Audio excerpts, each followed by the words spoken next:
Hello friends, एक बार फिर से आप सबका स्वागत है मेरे YouTube चैनल मैथ्स पढ़े में। जो हमारा मैथमेटिक्स का क्लास 10 का क्रैश कोर्स चल रहा था, उसमें हमने अभी तक area related to circle complete कर लिया। अब हमारा जो नेक्स्ट टॉपिक है, देखिए वो हमारा नेक्स्ट टॉपिक है सरफेस एरियाज एंड वॉल्यूम्स। अब सरफेस एरियाज एंड वॉल्यूम्स जो हमारा इस बार का क्लास 10 का है, इसमें थोड़ा सा कॉन्सेप्ट अलग है कंपैरेटिवली 9 क्लास के। अब क्या कॉन्सेप्ट अलग है वो हम डिस्कस करेंगे अभी आपसे। और इन सारे सॉलिड्स के लैटरल सरफेस एरिया जहां पर होता है या कर्व सरफेस एरिया जहां पर होता है और टोटल सरफेस एरिया की बात करेंगे। बट वीडियो को स्टार्ट करने से पहले मेरी आप सबसे रिक्वेस्ट है कि प्लीज मेरे YouTube चैनल मैथ्स पढ़े को प्लीज सब्सक्राइब करिए, प्लीज वीडियोस को लाइक और शेयर करिए। फेसबुक फ्रेंड यूजर्स से मेरी रिक्वेस्ट है कि मेरे वीडियोस को ज्यादा से ज्यादा मेरे रील्स को शेयर करें। इंस्टा यूजर्स मेरे रील को शेयर करें जिससे कि ज्यादा से ज्यादा लोगों तक पहुंचे, बेनिफिट ले। बोर्ड एग्जाम्स नेक्स्ट मंथ से बोर्ड एग्जाम्स हमारे हैं 26-27 मैक्सिमम यही पेपर स्टार्ट हो रहे हैं। तो देखिए देखते हैं कि क्या हमें 10th क्लास में पढ़ना है। सबसे पहले हमें 10th क्लास में जो पढ़ना है वो कॉम्बिनेशन ऑफ सॉलिड्स है, either for the surface area or the volume. In both the cases we have to study the combination of solids. इसी कॉम्बिनेशन ऑफ सॉलिड्स पे जाने से पहले मैं एक बार ये सारी चीजें रिकॉल करना चाह रहा हूं। उसके बाद हम डिस्कस करेंगे कि कैसे कॉम्बिनेशन ऑफ सॉलिड्स में बनेंगे। Surface area comparatively difficult topic है एज कंपेयर टू वॉल्यूम। क्यों डिफिकल्ट टॉपिक है, जब आएगा तो भी मैं आपको बताऊंगा कि क्यों मैंने बोला कि डिफिकल्ट है थोड़ा सा as comparatively as compare to volume. क्योंकि जो कॉन्सेप्ट निकल के आएगा वो थोड़ा सा चौंकाने वाला कह सकते हैं होता है। स्टूडेंट को फर्स्ट टाइम लगता है जब वो 10th क्लास में आता है और 9th क्लास का कॉन्सेप्ट लेके सरफेस एरिया वॉल्यूम में आता है, यहाँ पर आकर के चीजें उसको लगती है अच्छा ऐसा कैसे होता है। तो ये जो ऐसा कैसे होता है ये अभी हम आपको दिखाएंगे कि ऐसा कैसे होता है। तो पहले इन सारे सॉलिड्स के lateral surface area, curve surface area जो भी जहां पर जो एप्लीकेबल है, और टोटल सरफेस एरिया पहले एक बार देख लेते हैं क्या होता है। एक क्यूब है, ऑल साइड्स इक्वल, अ 3D shape, all sides equal. Box कह ले सकते हैं हम, एक बॉक्स जैसे हमारा होता है। इसका जो लैटरल सरफेस एरिया है, लैटरल सरफेस एरिया मतलब कि एरिया ऑफ 4 वॉल्स। अब चूंकि ये क्यूब है, इसके 6 सरफेसेस में से सारे सरफेस का एरिया a स्क्वायर होता है। तो लैटरल सरफेस एरिया यानी कि 4 वॉल्स, तो ये वॉल a स्क्वायर, वो वॉल a स्क्वायर, ये वॉल a स्क्वायर, ये वॉल a स्क्वायर। एक रूम है ये क्यूब के शेप का अगर हम मान लें तो लैटरल सरफेस एरिया होता है 4a स्क्वायर। जब हम टोटल सरफेस एरिया में आते हैं तो ऑब्वियसली टॉप और बॉटम को इंक्लूड कर देते हैं। तो मैंने 4 बात की थी अभी, एक ये 5, एक ऊपर 6, सो 6a स्क्वायर। जब हम क्यूबॉइड के टर्म में आते हैं तो क्यूबॉइड में लेंथ, ब्रेथ और हाइट हम लेते हैं। लेंथ, ब्रेथ और हाइट लेते हैं तो जब इसका लैटरल सरफेस एरिया यानी 4 वॉल्स की बात करते हैं तो ये ग्राउंड और वो रूफ टॉप दोनों एक्सक्लूड हो गया। एक्सक्लूड हुआ तो हमने LB और LB छोड़ दिया, तो हमें मिलता क्या है 2L + B * H। और जब टोटल सरफेस एरिया पे आते हैं तो 2LB BH HL। अभी देखिए जब मैंने आपसे बोला था कि लैटरल, तो ये LB छूट गया था, सिर्फ BH + HL था जिसमें से H कॉमन लिया था, L + B बच गया था, वो ये था। जब हम आते हैं सिलेंडर के शेप में तो सिलेंडर का कर्व्ड सरफेस एरिया ये 2πr और h हाइट तक, 2πr/h। जब टोटल सरफेस एरिया सिलेंडर की बात करेंगे तो 2πr/h कर्व्ड प्लस ऊपर का जो ढक्कन है पाई आर स्क्वायर, और नीचे बेस का जो ढक्कन है पाई आर स्क्वायर, तो 2 पाई आर स्क्वायर और ऐड हो गया, तो 2 pi R H plus 2 pi R square, इसको हम शॉर्ट में लिखते हैं 2 pi R common H plus are.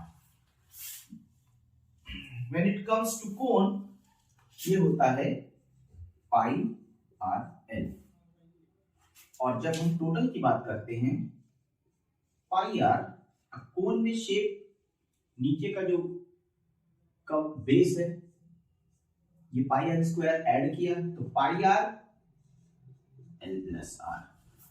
जब स्फीयर में आएंगे, यहां पे इंटरेस्टिंग टॉपिक स्टार्ट हुआ।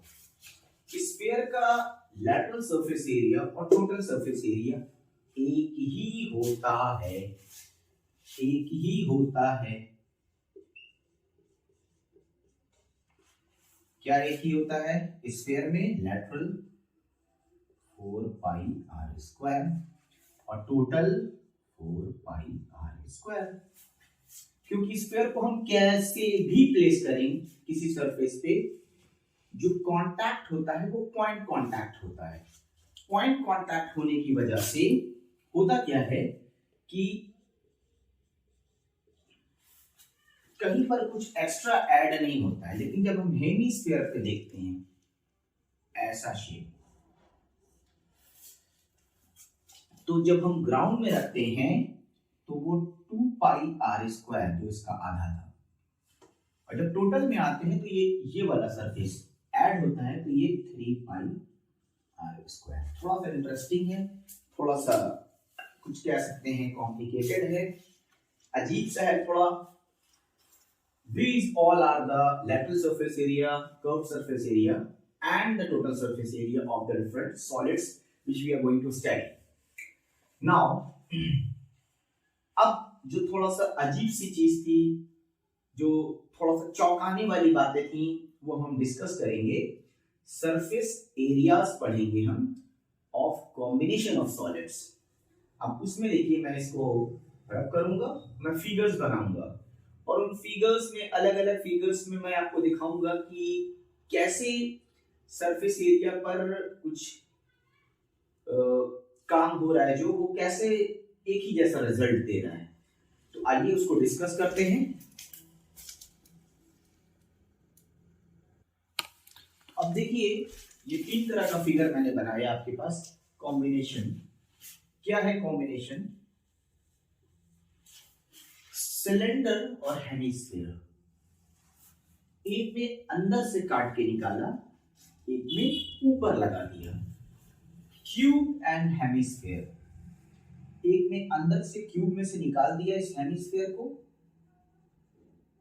और एक में हमने अंदर से काट के निकाला, एक के ऊपर रख दिया। और थर्ड फिगर है सिलेंडर और कोन, एक सिलेंडर के अंदर से कोन शेप निकाल दिया, सब सॉलिड है ये, और इस सॉलिड सिलेंडर के ऊपर एक कोन रख दिया। तो ये तीनों केसेस है, तो ये कैसे, एक में अंदर, एक में बाहर, एक में अंदर, एक में बाहर, एक में अंदर, एक में बाहर। रिजल्ट क्या आएगा? अगर हम इस हेमिस्फीयर के टोटल सरफेस एरिया की बात करें, क्योंकि ये सारे सॉलिड्स हैं, तो हेमिस्फीयर का जो ऊपर का पोर्शन था, जिसमें से हमने कैविटी निकाली है, तो वो कैविटी निकलने की वजह से ऊपर का पोर्शन तो पूरा गायब हो गया। अब इस क्यूब की बात करें, इस क्यूब के एक ऊपर एंड से हमने ऊपर से ऐसे, ऊपर से ये देखने पे ये ऐसा कुछ है कि ये पूरा ऐसे काट के इस तरह से निकाल दिया गया। इनफैक्ट इसको थोड़ा और उसमें डिटेल में तो ये ऐसा कुछ आएगा शेप, ये शेप कुछ ऐसा आएगा, ये शेप ऐसा आएगा। सॉरी, ये शेप ऐसा नहीं आएगा, ये शेप थोड़ा ऐसा आएगा। ऐसे मैंने इसके ऊपर से ऐसे निकाल, अंदर से ऐसे निकाल दिया शेप। और चलिए समझने के लिए जैसे पहले किया तो वैसे ही करते हैं, तो थोड़ा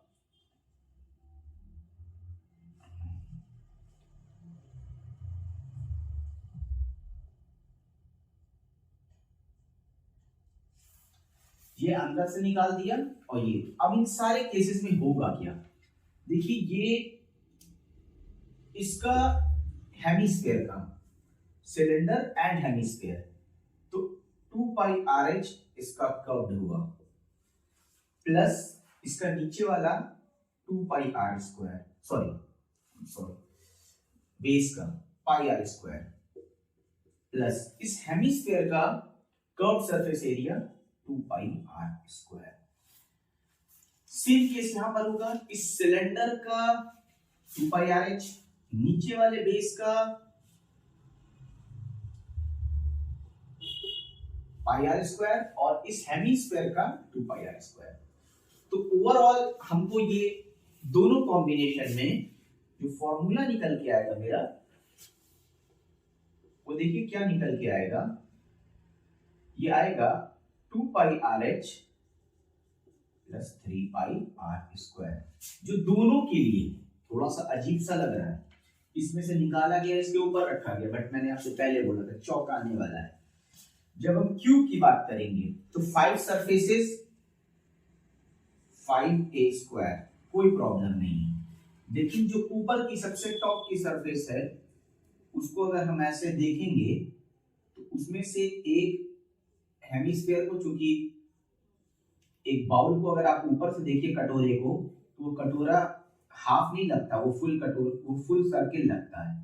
तो ऐसा कुछ शेप निकल के आएगा आपका। तो ये क्या पोर्शन जो है, ये ए स्क्वायर में से पाई आर स्क्वायर माइनस हो रहा है, तो A square minus pi R square, और हेमिस्फीयर का curve surface area 2 pi R square. तो जब हम इसको देखते हैं तो ये बन के आता है 6a square plus pi R square. ये cylinder plus hemisphere, cube plus hemisphere, cylinder plus cone. इस सिलेंडर का सॉलिड है फिर से 2 pi R H plus pi R square, plus इस हेमिस्फीयर की बात करें इसका कर्व्ड सरफेस इस कोन की बात करें, इसका curved surface area pi R L, where L is equal to under root h square plus r square. We all are knowing this. तो यही सेम केस यहां पर होगा, 2 पाई आर एच, ये नीचे वाले बेस का पाई आर स्क्वायर और इसका पाई आर एल। तो था चौंकाने वाला थोड़ा सा सारे केसेस में, एक में अंदर से निकाला गया, एक में ऊपर रखा गया, एक में अंदर से निकाला गया, एक में ऊपर रखा गया। लेकिन when it comes to surface area, then in all the three cases either we are putting over or we are grooming out. In both the cases the surface area of the combination of these three solids are same. तो ये है surface area का concept. इस पर based अब questions आपके NCERT में देखिए एक टॉपिक एक्सक्लूड कर दिया गया, conversion of volumes from one shape to another, ये टॉपिक एक्सक्लूड कर दिया गया। अभी हमें पढ़ना क्या है, surface area of combination of solids, volumes of combination of solids, हमें ये दो टॉपिक पढ़ने हैं। तो इसमें से सिलेक्टेड क्वेश्चंस जो लग रहे हैं कि डिफिकल्ट स्टूडेंट्स फेस करते हैं, डिफिकल्टी जो स्टूडेंट्स को लगता है प्रॉब्लमेटिक है, वो क्वेश्चंस हम कल लेकर के आएंगे इस पर। और अभी इसको देखिए, थोड़ा सा समझिए क्या है ये कॉम्बिनेशन, किस तरह से ये वर्क कर रहा है। इंटरेस्टिंग टॉपिक है। अगर एक वॉल आपके पास है, सपोज करिए कि वॉल का एक पोर्शन आपको दे दिया गया, तो उस वॉल के पोर्शन का अगर आपसे एरिया बोला गया तो आप क्या करेंगे, वो आपका वॉल का पोर्शन एक 2 डायमेंशन आपको मिला। इस बोर्ड की बात करें L इंटू बी, अगर अलग अलग है और अगर सेम है तब भी L इंटू बी, दोनों L और B आर सेम।